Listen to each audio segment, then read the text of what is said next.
Market on close. I'm Alex Coffey alongside Sam Vadas. Look ahead to some earnings after the close. We preview Zoom video. And joining us now to help with that is Matthew Tuttle, the CEO of Tuttle Capital Management. Matthew, good afternoon. Let's talk some Zoom video. This stock not generating the same kind of buzz as it did maybe in 2020, but still a pretty widely traded company, some decent volatility. What are you expecting in this report? Yeah, so like you said, when we're writing our newsletter, talking to clients, we're looking for the top themes and the asymmetrical plays within those themes. And Zoom was that coming out of COVID. They're not anymore. So what would be hoping to see if we own the stock, which we don't, is they're now competing head-to-head with Microsoft and Google. And anytime you're competing head-to-head with Microsoft and Google, you're going to need to pivot. And so that's what we'd want to hear about, in this report. And again, it's not a stock that we like at the moment, but for it to be, we'd have to hear about, where they're going. There's something to say, though, about, becoming a verb when you say, I'll just jump on a Zoom, or Zoom diplomacy when you talk about, like President Xi and President Trump speaking on the phone, etc. But to your point, when you're competing with the likes of Microsoft and Google, what has this company got to say? What metrics will you be paying attention to the most when we hear from them?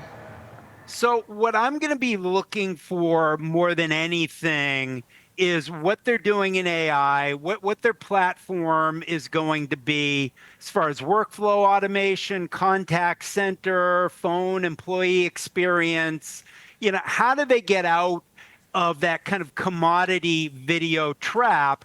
Because you're right, they are now like a Xerox or something like that, which would be great if your biggest competitors weren't Microsoft and Google.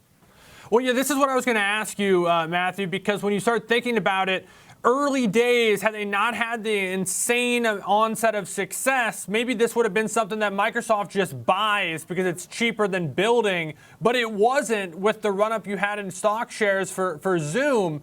Has that potential opportunity passed itself by? It wasn't that hard to replicate this technology. Microsoft could just say, hey, we already have a relationship. Here's Teams. You can have it for free. Name your other mega cap company. They can say the same thing.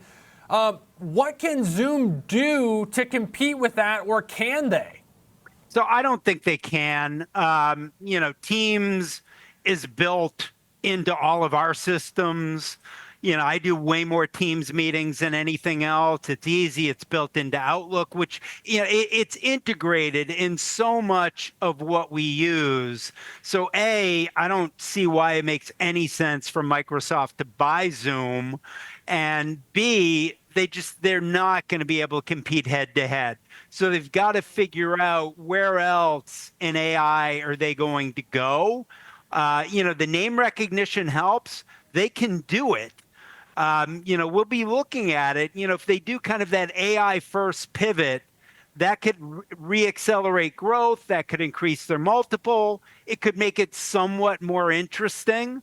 If you're looking to trade it, it's sitting on the 200-day moving average here.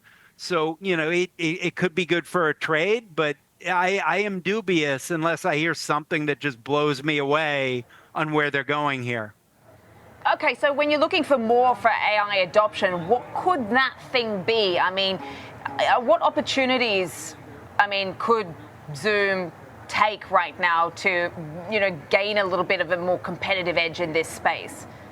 So, and I think it's going to different areas. It's not just competing on video. So like I said before, workflow automation, contact center, phone employee experience, having a platform and workspace that can integrate AI in some way, shape, or form that other people aren't doing, that's the only thing I see working here. Matthew, is it also possible, too, that they just have to find a different lane to compete in? What I mean by that is maybe Microsoft's going to dominate the big company space, the alphabets, everything else. but maybe they can be a leader in small and medium-sized enterprises, and do some of the things that maybe Teams already does or Copilot helps with, and kind of carve out a niche. Is that possible? I mean, anything is possible. I don't see it. And one of the big reasons is just everybody, especially the smaller companies, have Microsoft products. And if I want to schedule a meeting with you in Outlook, I can do a Teams meeting real easy. A Zoom meeting is not as easy for me to do. So, I don't see them successfully competing in that space, which is again why we're not fans of the stock. What would turn things around? What would you give you a little bit more conviction? I know you said you want to see more as far as where they're up to as far as AI adoption, performance, etc. But what would be that key thing? So it really would be some sort of platform that employees can have that automates a lot of their tasks using AI. It's got to be something AI related. It's got to be something workflow automation, something to help make employees more productive. It can't just be video. Okay, got it. Matthew Tuttle, thank you so much.